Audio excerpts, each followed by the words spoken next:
Olá pessoal, sejam sempre bem-vindos aqui. Mais um vídeo desse canal para vocês, totalmente gratuito, um material excelente.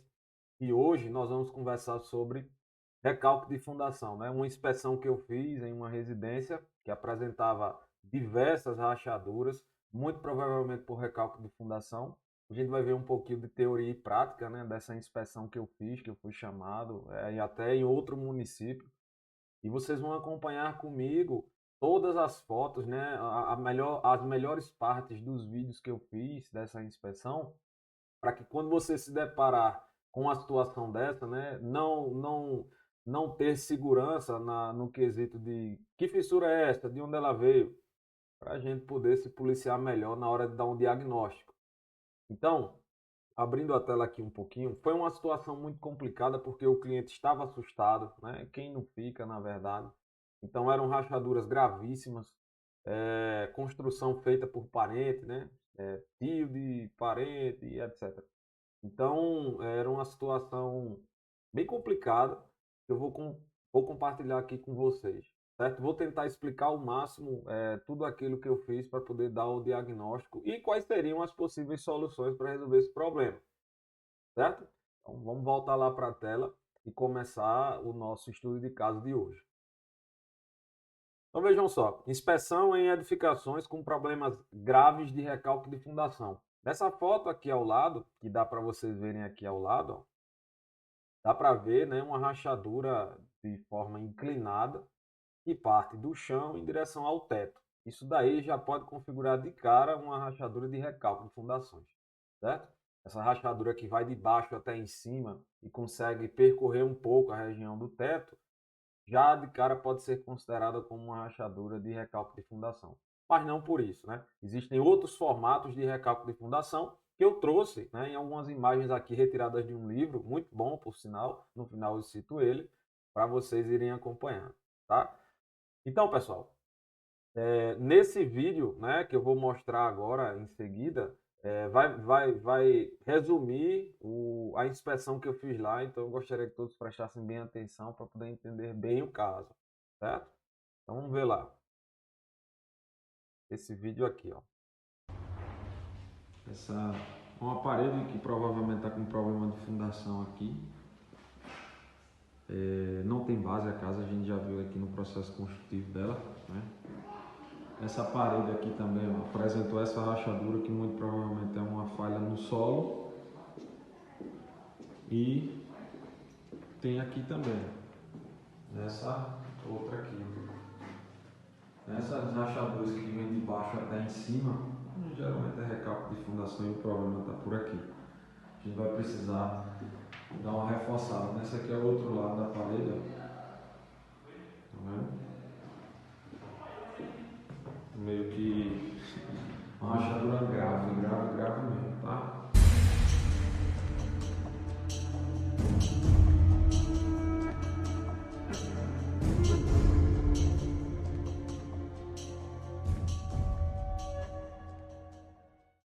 Continuando o cômodo, né? Aqui é a cozinha da casa do cliente.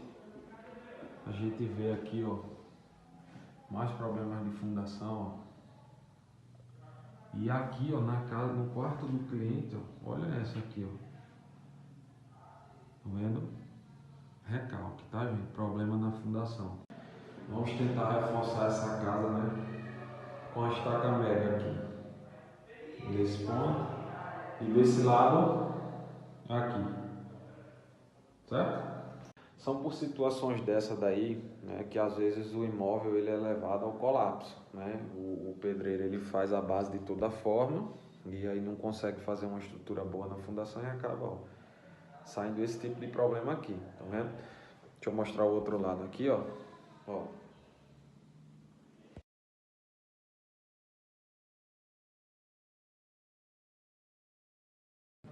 No quintal da casa do cliente, mais problemas de fundação, ó, o piso afundando, a gente vê ali, ó, tem uma diferença grande, parede afundando, né? Recalque violento mesmo por aqui, tá certo? Ó. Então, pessoal, o que a gente percebeu aí no vídeo foi que realmente eram rachaduras em todos os cômodos da casa. né? Muito semelhantes, ou seja, rachaduras que iam de baixo até em cima em formato de, vamos lá, que é conhecido aí na literatura, o famoso formato a 45 graus, nem sempre ela se desenvolve dessa forma, né? É uma angulação aproximada, mas fica claro para a gente esse tipo de rachadura, né? Que é uma movimentação do solo. No vídeo eu falei que é uma falha no solo, mas na verdade o solo não falha, né? O solo já estava lá. Quem falhou foi a execução, porque ao identificar que o solo não possuía essas resistências, né, para a gente assentar uma casa com segurança, a gente precisa projetar uma fundação diferente, seja por estacas, né, até uma sapata corrida com maior base para diminuir a tensão no contato com o solo. Enfim, existem N soluções que a gente poderia ter dado no começo. Então, nessa foto aqui, ó, que eu estou mostrando para vocês, né, já foi identificado que a rachadura passava de uma parede para outra. Essa foto é a capa do nosso vídeo. Essa daqui é aquela rachadura lá no quarto, tá, gente? Uma coisa que é importante mostrar nessa imagem aqui, ó, é aquela famosa regra da mediatriz, né? Onde a gente pega a rachadura, a gente sai um segmento de reta a 90 graus, desculpe, fazendo aqui um ângulo reto com a rachadura, e ela aponta para a gente onde está o problema, né? A parte de baixo da rachadura é sempre a parte que está descendo. Então, por baixo dessa rachadura aí, ó, a casa está afundando, né? Em palavras coloquiais. Em palavras técnicas, termos técnicos, está recalcando. Então, ó, sempre que você for fazer uma angulação de 90 graus aqui, ó, com a rachadura, né, ela vai mostrar para vocês onde está o problema. Então, nessa região aqui, ó, que é uma concentração de cargas, né, dessa laje, da laje que está aqui, mais à frente eu vou explicar melhor, mostra que houve um afundamento, né, mostra que houve um recalque de fundação. E o resultado é esse daí, rachaduras, rachaduras por todo o cômodo da casa. Um ponto que me chamou muita atenção no momento da inspeção foi esse daqui, ó. É que foram as anotações feitas, né, na parede para a gente monitorar a fissura. Depois eu vou fazer um vídeo sobre apenas como monitorar fissuras em estruturas. Mas observem, pessoal, trincou o granito, né, de acabamento da janela alta do banheiro. Ó. Então, era um processo bem avançado de recálculo de fundação que a solução foi tirar realmente as pessoas da casa, porque poderia acontecer um problema pior. Certo? Então, dando continuidade, mais uma outra imagem mostrando um outro cômodo, que por sinal também é um quarto, né? A casa tinha vários quartos, e mais uma rachadura por recalque de fundação. Ó. Trincando cerâmica aqui embaixo, gente, ó. Trincou a cerâmica aqui embaixo, o rodapé, né? Passou pela tomada também, apareceram mais algumas outras rachaduras. E aquele sistema que eu falei para vocês, né? Geralmente rachaduras inclinadas, média de 45 graus, que vão do piso ao teto, são problemas de movimentação de fundação, tá? Ou movimentações de fundações de várias regiões da casa. Então, como eu fui chamado apenas para dar uma olhada a princípio, eu não fui com meus equipamentos, mas nem precisava, né? Eu saí procurando lá algum elemento que pudesse dar uma noção para a gente de grandeza da rachadura que foi encontrada lá. E o primeiro objeto que eu encontrei foi um parafuso, né? Estava até sem a caneta, um lápis. Então eu coloquei um parafuso aí de 8 milímetros, de 8, né? A gente chama um parafuso de 8 para vocês verem aí, ó, que estava quase no diâmetro dele. Parece um absurdo. Mas em algumas rachaduras dava para a gente enxergar o outro lado, né? Ver a luz pelo outro lado da parede. Então era realmente uma coisa muito mais grave. Essa daqui já é, ó, olhando aqui direitinho, já é a sala do imóvel. Então foi feito uma parede, um acabamento, né, de gesso 3D e também não acompanhou a movimentação da parede. Resultado, essa rachadura que vocês estão vendo aí. Naquele banheiro que eu mostrei que trincou o granito naquela região ali, onde está essa seta aqui, ó, que eu estou mostrando lá no slide, no rejunte, né, na região do rejunte da cerâmica, dá para ver que houve um descolamento, inclusive, do revestimento. Então, o revestimento trincou também lá nessa região, baixando, né? Por isso que baixou ali também e trincou aquele granito lá do acabamento da parede. Então, eu particularmente já vi rachaduras graves de recalque de fundação. Inclusive, vou postar um outro vídeo em breve falando dele. Mas essa daí, por ser apenas uma casa, digamos, a sobrecarga não é tão alta, né? No máximo aí 150 quilos por metro quadrado, né? E era só uma laje de coberta, um telhado simples. E basicamente todo esse recalque foi causado pelo peso próprio da estrutura. Então, o que a gente teve que adotar, né? O que foi passado para o cliente do ponto de vista de segurança? Enquanto vocês estarão inspecionando obras desse tipo, fiquem atentos às recomendações que vocês deverão passar para o cliente de vocês. Então, veja só. Eu solicitei ao cliente que fosse feita o escoramento da estrutura, tá? Então, preste muita atenção, por favor, no sentido de armação das treliças aqui, ó, que eu estou passando o mouse ali. Elas estão nesse sentido aqui da casa. Tá? Então, o nosso escoramento consistiu em colocar uma linha de escoras, né, de estroncas de eucalipto, que são muito boas, resistem a uma carga vertical boa, e deixamos lá a estrutura escorada, né, para aliviar o carregamento nas paredes. Uma vez que essa casa não possuía viga superior para fazer o travamento dos pilares. Então, pessoal, eu solicitei que fosse feito o escoramento justamente para diminuir, né, o carregamento em cima dessas paredes, já que as paredes eram consideradas alvenarias resistentes, né? Não são nem alvenarias estruturais, nem tampouco apenas alvenarias de vedação. Elas acabam tendo essas duas funções ao mesmo tempo. Isso não é normatizado, mas o pessoal do meio da literatura de engenharia chama isso de alvenaria resistente. E a alvenaria mostrou que não estava suportando esses esforços aí de movimentação de fundações. Mais uma foto aqui mostrando para vocês o escoramento da estrutura, né? Nessa foto ficou parecendo que o escoramento está inclinado, mas não está. Por aqui dá para a gente perceber, foi só o ângulo da foto. E diante de tantas rachaduras, né, de tantos cômodos rachados, eu me perguntei, né? Eu fiquei curioso em saber como foi feito o processo construtivo dessa casa. Então, na curiosidade de saber o porquê de praticamente todas as paredes apresentarem rachaduras de recalque de fundação, perguntei se o cliente possuía fotos da construção da casa. Para minha surpresa, a resposta foi sim. E aí eu pedi para ver essas fotos. E ele me enviou. Então eu tentei buscar nessas fotos, né, da execução da casa problemas que pudessem justificar esses recalques de fundação. Então, vamos acompanhando aí que eu vou mostrar para vocês as fotos que eu recebi durante a construção dessa casa, tá? Um excelente estudo de caso. Então vamos lá, primeira foto. Essa daqui foi a base da casa, né? Felizmente eu não posso contar onde foi a casa, nem quem é o cliente, nem quem construiu por questões éticas. Isso aqui é apenas um estudo de casa, só para mostrar o processo construtivo, tá? Sugiro até que vocês também façam isso no estudo de casa de vocês. Nunca expor a casa do cliente, nunca expor o cliente. É só um objeto de estudo para a gente melhorar o nosso processo construtivo, certo? Então veja, a base da casa foi feita apenas sobre uma escavação simples, mas para frente a gente vai ver melhor, né? Os pilares tinham pilares de 10 por 10.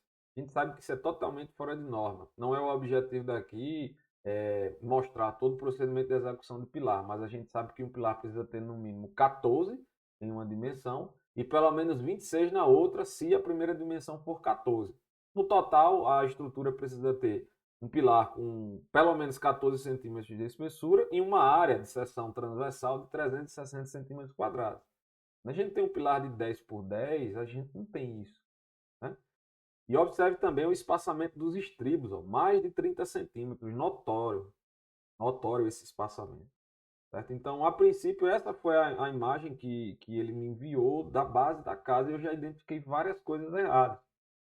Então, vamos ver aqui a próxima imagem, essa daqui, ó. Vejam bem, quantos erros de execução a gente pode identificar na execução dessa base? Pensa aí um pouquinho, vocês aí, pensem um pouquinho. Ah, professor, aqui eu já estou identificando essa parte, aqui eu estou identificando essa. Pensem aí, porque existem inúmeras, certo? Então, para a gente ganhar tempo no nosso vídeo, né, eu vou adiantar algumas apenas que eu consegui identificar. De repente você consegue identificar outra e coloca aqui nos comentários, tá? Mas observe,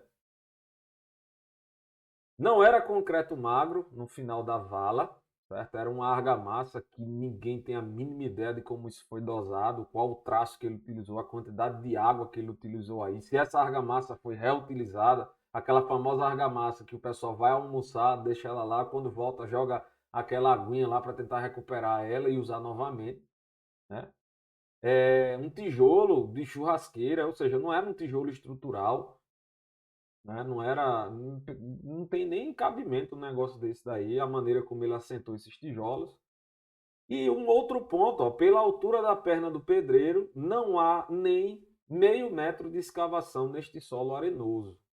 É um solo bastante arenoso e o cara não escavou nem meio metro. A perna dele não tem meio metro, até a metade ali, ó, a famosa canela aqui, ó. Então, praticamente a casa não teve escavação, né? Foi só para tirar aquela areia superficial. Não teve um preparo bom, né? Uma compactação da base, a utilização de um sapinho, né? de um soquete vibratório. Não houve concreto magro, não tinha uma estrutura falando, por exemplo, uma sapata corrida, né? Com armaduras, né? Com concreto, não teve. A base da casa foi essa daí que vocês estão vendo. E a compactação foi ele subindo nos tijolos. Dá para a gente ver nitidamente isso daí, certo? Então, mais uma outra imagem aqui, ó, mostra, né, que realmente a base da casa foi feita dessa maneira. Então, a gente vê que tem regiões que estão onduladas para cima. Preste atenção aqui, ó. Há uma ondulação vertical para cima, né? Poderia ser para baixo também, aqui. E depois desse radiezinho aqui, ó, a gente tem uma ondulação vertical para baixo, que é justamente onde ele está pisando. É óbvio que isso seria susceptível, né, futuramente, de um afundamento. A estrutura tende a se acomodar ao longo do tempo. Imagine que isso, se fosse apenas para suportar uma parede, talvez ficasse de pé, sem apresentar nenhum tipo de recalque de fundação. Sobretudo, havia uma laje sobre essas paredes. Havia não, existe, e está lá de pé ainda. Existe uma laje sobre essas paredes. Tá certo, pessoal? Aqui é uma foto da frente da construção da casa, mostrando alguns outros problemas que eu consegui identificar que justificam esses recalques de fundação em todos os cômodos. Então, observe que aqui, ó, na região da base da casa, tá, pessoal? Aqui, ó, nessa região aqui de base, né? Não tem estrutura, né? A gente não tem uma viga chamada viga baldrame, né? Os escoramentos da estrutura foram feitos em cima de tijolos. Há uma laje com blocos, né, de concreto, ou seja, o peso é bem maior do que se fossem blocos de EPS. Então, a estrutura superior de algumas regiões eram esses blocos calha aqui, ó, que de repente só tem um ferro de 1/4. Eles gostam de colocar um ferro de 1/4, um ferro de 6,3, né? Então, a estrutura estava bem, vamos dizer assim, bem mal projetada, bem mal executada e pode recair naquela, né? Faz 30 anos, faz não sei quantos anos que eu construo casa sempre dessa maneira e nunca deu problema. Então, pode acontecer de, nesta obra, ter dado esse problema aí. Então, algumas recomendações que eu passo para vocês, né, enquanto construtores, enquanto patologistas das estruturas, seguirem a risca para evitar esse tipo de problema. Vamos ver lá alguns deles.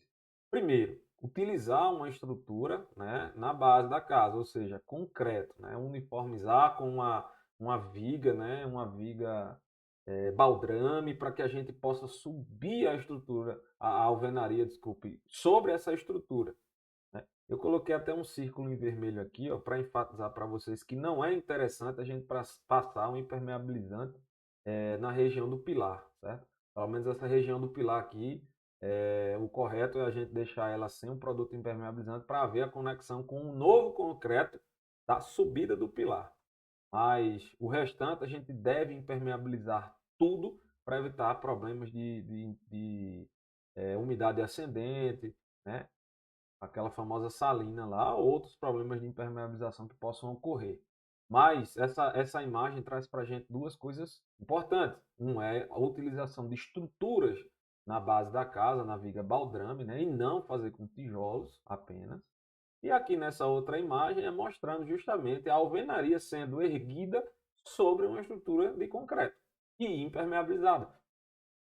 Então, alguns órgãos, né, financiadores de obras, já exigem a impermeabilização de 1 metro de parede, dentro e fora.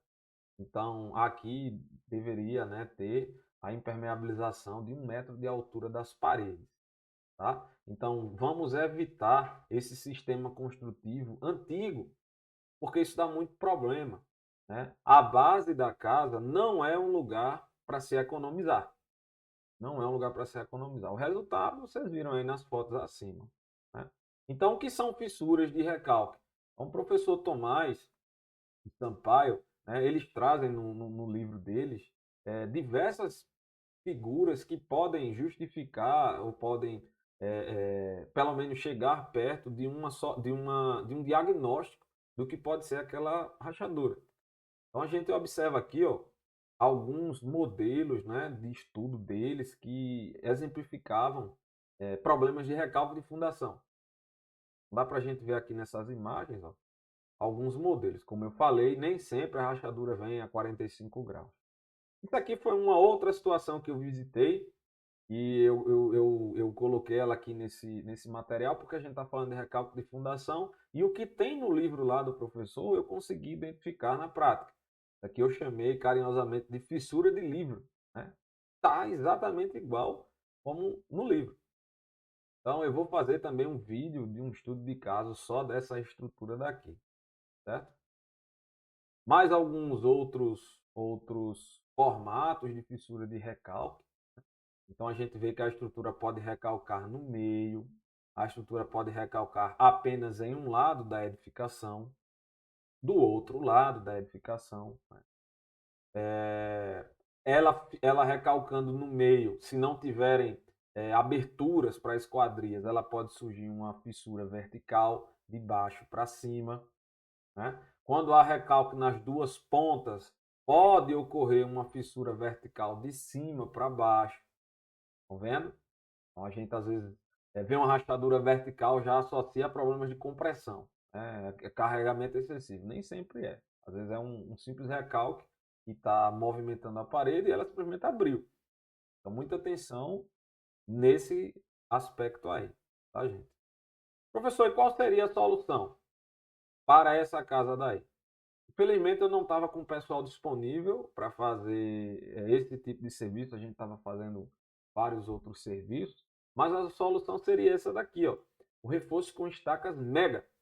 Então a estaca mega nada mais é do que uma estaca pré-moldada, pequena, né, de um determinado diâmetro, tem um projeto, tem um cálculo para fazer isso, em que a gente crava ela por baixo da base. Então, você vai fazer uma escavação do lado da parede. Se você tiver vizinhos, a escavação vai ter que ser dentro da sua casa. E por baixo da parede a gente vai cravando essas estacas aqui. O YouTube está cheio de vídeo mostrando o processo executivo de reforço com estacas mega. Então coloca aí no YouTube depois, reforço com estacas mega, que vocês vão ver. Eu posso até preparar um vídeo também de uma obra minha, utilizando estaca mega, mas eu vou soltando aí ao longo dos dias. Certo? Então a estaca mega é essa daqui. A gente coloca uma estrutura, crava uma estrutura, geralmente com um macaco hidráulico, prensando ela no solo, né, cravando ela no solo, e depois a gente calça a base da parede com um cálice, que a gente chama, que nada mais é do que uma outra peça pré-moldada que a gente coloca nessa estrutura aí. Aqui é mais um exemplo, né, mostrando que se um lado da parede cai aqui, recalca aqui, a gente consegue colocar essa estrutura, né, para suportar o peso da parede, evitando que ela recalque ainda mais. Aqui é uma foto na prática, como eu falei para vocês. Imaginem que esse lado da parede aqui estava afundando e a gente precisou, né, reforçar com essa estaca mega aqui, ó. Então as estacas elas estão aqui sendo cravadas lá no solo e a gente coloca simplesmente esses materiais aqui, essas peças aqui pré-moldadas também para calçar, né? Acunhar bem o final da base para que haja a transmissão de esforços para a estaca. Mais uma imagem aqui do que seria essa solução. No caso lá dessa casa, né? A gente viu que a base eram de tijolos manuais, não tinha estrutura, então não há outra maneira. A gente realmente precisa abrir por baixo, né, e cravar essas estacas aí. Agora, uma coisa deve ser levada em consideração. No processo executivo, nós vimos que ela não tem radier, não tem baldrame, em cima é apenas uma cinta com bloco calha, que ninguém sabe a armadura que está. Então, às vezes, dependendo da situação, é melhor demolir e reconstruir. Por quê, professor? Porque o cliente, quando você for fazer um serviço desse, ele vai querer garantia. Você tem que estar lá, ó, oferecendo garantia pelo serviço que você vai cobrar. Então, se você fizer qualquer besteirinha ali para ganhar dinheiro, você até ganha. Mas se sair uma rachadura, ele vai estar lá, ó, falando com você o tempo inteiro. Você veio aqui, você fez o serviço da casa e a casa continua rachando. Então, a gente deve tomar cuidado com determinadas soluções, com determinados métodos que a gente emprega para recuperar uma estrutura e garantir. Então, dependendo da situação, é melhor a gente demolir a laje, demolir tudo e reconstruir. Muitas vezes sai até mais barato. Às vezes sai até mais barato. Então, o pessoal às vezes quer fazer um serviço desse para se livrar do imóvel, colocar para vender, né? Há quem faça isso. Mas é um excelente estudo de caso onde a gente pode identificar diversas rachaduras por recalque de fundação, tá? Essa imagem aqui é muito boa porque mostra para vocês justamente onde havia, né, a movimentação da fundação. E eu pedi no final do vídeo para que vocês prestassem atenção na planta, porque, gente, a planta era mais ou menos assim, ó. Ver se eu consigo desenhar ela aqui, ó. A casa era um retângulo, mais ou menos desse tipo, e tinha uma parede no meio, óbvio que tinha umas aberturas aqui para os quartos, né? Um banheiro aqui, aqui era uma suíte, aqui era a cozinha, existia um quarto aqui, que é aquela parede do gesso, e aqui era a sala. Então, toda a laje estava armada nesse sentido aqui, ó, de todos os cômodos, certo? De todos os cômodos. Então, o que eu pude perceber também foi que esta parede do meio foi a que apresentou os piores problemas do recalque de fundação. É essa daqui, ó. Está justificado o motivo, né? Todo o cômodo da casa descarregava uma laje sobre essa parede. Então, a concentração de carga nela era muito grande. Ela recalcou e surgiram as rachaduras nos imóveis, nos cômodos. Por exemplo, aqui, ó, a parede é essa daqui, ó, a do meio que eu estou falando. Ó, e a gente vê que a rachadura aponta para baixo nesse caso, né? Mais um aqui, ó, mostrando os problemas na parede do meio da casa, certo? Então, espero que tenham gostado do conteúdo, visto na prática, obras autorais em que a gente inspeciona, tenta trazer para vocês com o melhor comentário possível, né? Se inscrevam no canal, deem essa força aí, ative as notificações para estar recebendo esse vídeo, que isso ajuda a outras pessoas a estudarem, né? Tomarem soluções, a gente abrir um fórum aqui para discutir obras de vocês. Quem sabe futuramente a gente consegue implantar esse projeto, tá? Então, no mais, muito obrigado. Espero que tenham aprendido alguma coisa hoje. Nos vemos no próximo domingo com mais um estudo de caso, ou então uma obra de recuperação estrutural. Valeu, até a próxima!